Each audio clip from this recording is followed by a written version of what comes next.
Hello everyone, good morning. তোমাদের সকলকে স্বাগত মনিকা ডেলি ব্লগে।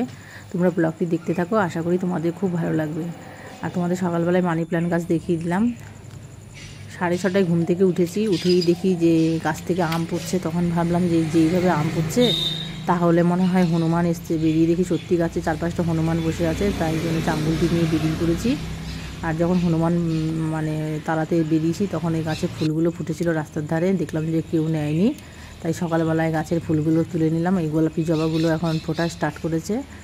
আগে দুটো একটা করে ফুটতো, এখন আজকে দেখছি অনেকগুলোই ফুটেছে। এই দেখো লাল জবা ফুটেছে এখানে, আর এখানে সাদা টগরগুলো ফুটেছে, আর গাছে অনেক কুড়িও এসছে। এই দেখো কত সুন্দর লাগছে গাছটা দেখতে। গাছটা অনেক লম্বা ছিল, মাথাগুলো কেটে দিয়েছিল। আর এই দেখো পুজো সাজিতে এই দেখো একটা অরেঞ্জ কালার জবা ফুল, একটা স্থলপদ্ম ফুটেছে। আর এখানে তো কতগুলো গোলাপি জবা, সাদা লাল জবা আর সাদা টগর আছে। আর এখন সকালবেলা সমস্ত কাজকর্ম হয়ে গেছে, ফুলও তোলা হয়ে গেছে, ঠাকুরের বাসন মাজা হয়ে গেছে। এখন ঘর মুছে স্নান করে পুজো দেব। আর এই দেখো ফুলগুলো এত সুন্দর লাগছে না কি বলবো। আর এই দেখো এখানে আমার পুজো দেওয়া হয়ে গেছে সকালবেলায়। আমাদের তো পয়লা বৈশাখের দিন মানে বাইরে তুলসীতলায় পুজো করে দুধ উতলাতে হয়, সেই দুধটার মধ্যে গোবিন্দভোগ চাল দিয়ে পায়েস বানাতে হয়। এখানে দেখো সমস্ত কিছু রেডি করে নিয়েছি। এখানে সন্দেশ, কলা, শসা, দুধ, গোবিন্দভোগ চাল, চিনি, আর এখানে এই হাঁড়িটা কিনে নিয়ে এসেছি। ঠাকুরের জন্য জলও নিয়ে নিয়েছি। এখন এগুলো নিয়ে সব বাইরে যাব। আর এই চামগুলটিটা এখনও বাইরেই পড়ে আছে। এই দেখো এখানে সব গুছিয়েছিলাম। আর বাইরেও একটা ছোট্ট করে গর্ত করে ইট দিয়ে উনুন বানিয়েছি, কারণ পায়েসটা উনুনেই করতে হয় বাইরে।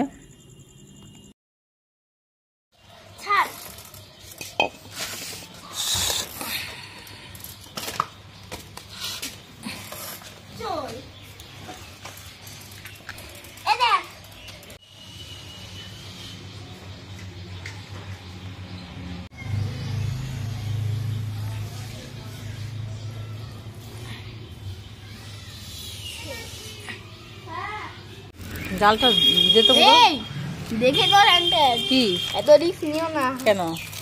দে দে কাগজ দে দে দে নিবে দে দে দে দে দেশটা ওই পাশ দিন।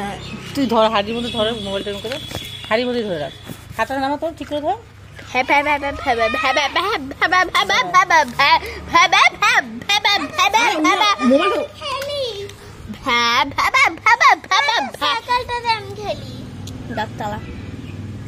থাকলি কই দিয়ে রাখ, নাড়াবি নাড়াবি না, নাড়াবি নাড়াচ্ছিস বলে নিভে যাচ্ছে। নেবে নি এখনো। আরে তুমি চাপা দিয়েছো তো। ওটা দিয়েছি চলার জন্য।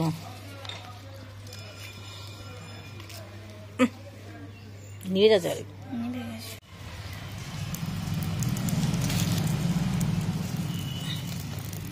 এই যে শুকনো পাতাগুলো আছে না, যে কাঁচা কাঁচাগুলো দিবি না। হ্যাঁ, শুকনো ওই কাঁচাটা দিবি না, কাঁচাটা দিয়ে চলবে না।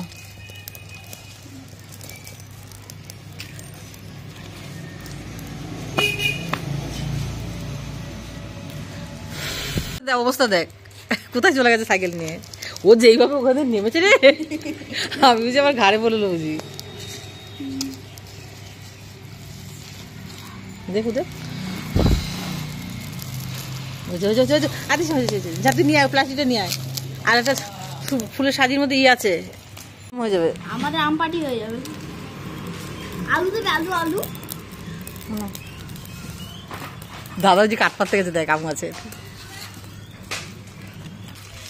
যাবো একটু বাদে যাচ্ছি।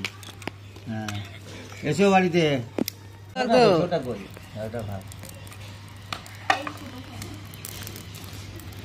গাছের এত পাতা ছিল, শুকনো পাতাগুলো সব মানে দিয়ে দিয়েছি লোককে। আর এখন দেখো আমি যখন এটা করতে গেছি তখন আর পাতা পাচ্ছিলাম না, তখন কাঁচা আর পাকা পাতা মিলিয়েই ছিল, মানে খুব যে শুকনো ছিল তা না। তাই জন্য জালটা বারবার জ্বলছে আর নিচ্ছে।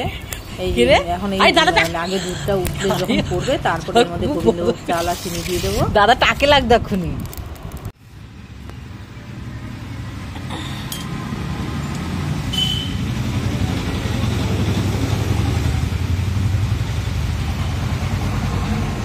আর কাঠ আছে এবং ওই গায়ে ওই দেবো দুটি কাঠ আবার কি থাকে, তুই লাগবে।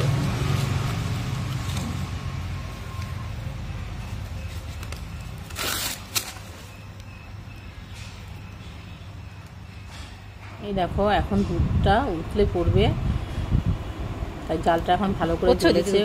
মানে কাঠ এনে দিয়েছিল আর আমি তো পাতা দিয়ে জ্বালাচ্ছিলাম, তখন কাঠ দিয়েছি। দেখো এখন কত সুন্দর জ্বলছে আর দুধটা এখন উতলে পড়বে। আর উতলে পড়লেই জোকার শঙ্খ বাজিয়ে তখন গোবিন্দভোগ চালটা এর মধ্যে দিয়ে দেবো।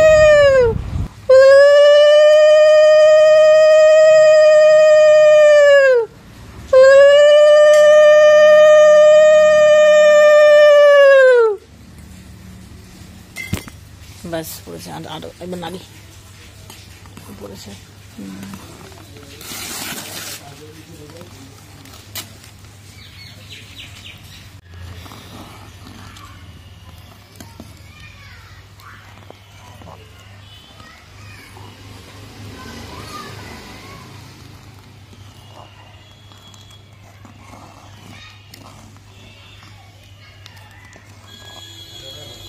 যাচ্ছি, তুমি করো। আমি এই দেখো এখানে পায়েসটা হয়ে গেছে, এখন ঘরে নিয়ে যাব, তারপরে প্রসাদ দিয়ে তারপরে রান্না রয়েছে, রান্না বান্না করতে হবে।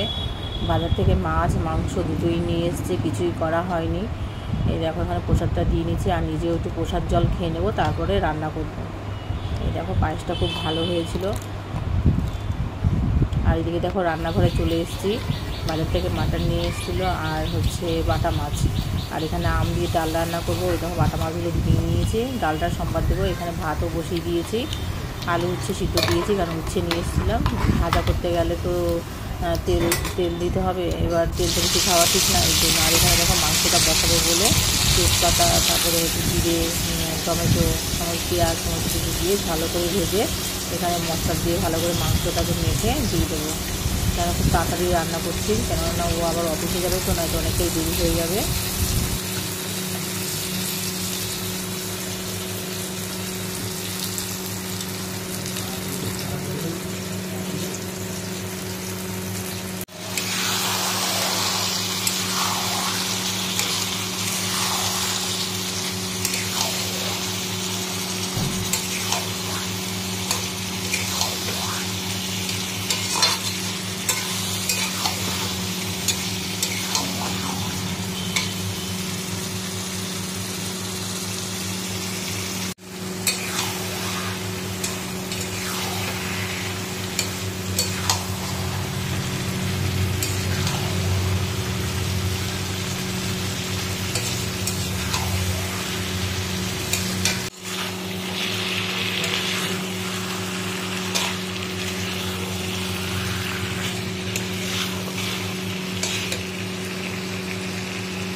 এই দেখো মাংসটা ভালো করে সুন্দর কষানো হয়ে গেছে, এবার কুকারে দিয়ে দেবো।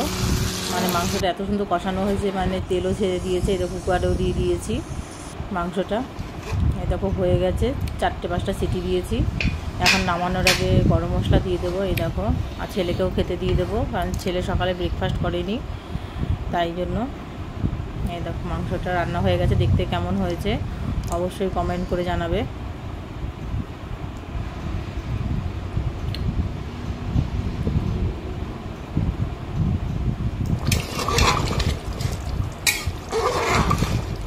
এই দেখো এখন একটু গরম মশলা দিয়ে দিয়েছি, তার জন্য একটুখানি ফুটিয়ে নিচ্ছি। গরম মশলা দেওয়ার পরে একটু রান্না বান্না হয়ে যাওয়ার পরে ছেলেকে যখন ভাত দিতে গেছি রান্নাঘরে, দেখো এখানে একটা আওয়াজ হচ্ছিল, মানে দরজার এই কাচের মধ্যে মনে হচ্ছে কেউ দরজা মানে ঠেলা দিচ্ছে, এরকম মনে হচ্ছিল। তাই জন্য এসে দেখি যে পাখিটা মানে কাজটাকে মানে ঠোকরাচ্ছে, তার জন্য ওইরকম আওয়াজ হচ্ছিলো। এই দেখো উড়ে যাচ্ছে আবার বসছে, কি সুন্দর লাগছে দেখতে। এই দেখো চলে গেল উড়ে। এখন আমি রান্নাঘরে যাব, ছেলেকে খেতে দিয়ে দেবো। এই দেখো মাংসটা ফুটছে, এখনই অফ করে দেবো গ্যাসটা।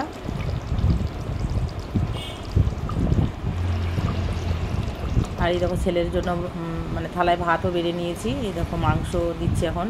ছেলে আগে মাংস দিয়ে খাবে আর টক ডাল দিয়ে খাবে, মাছ দিয়ে খাবে না। এই দেখো মাংস,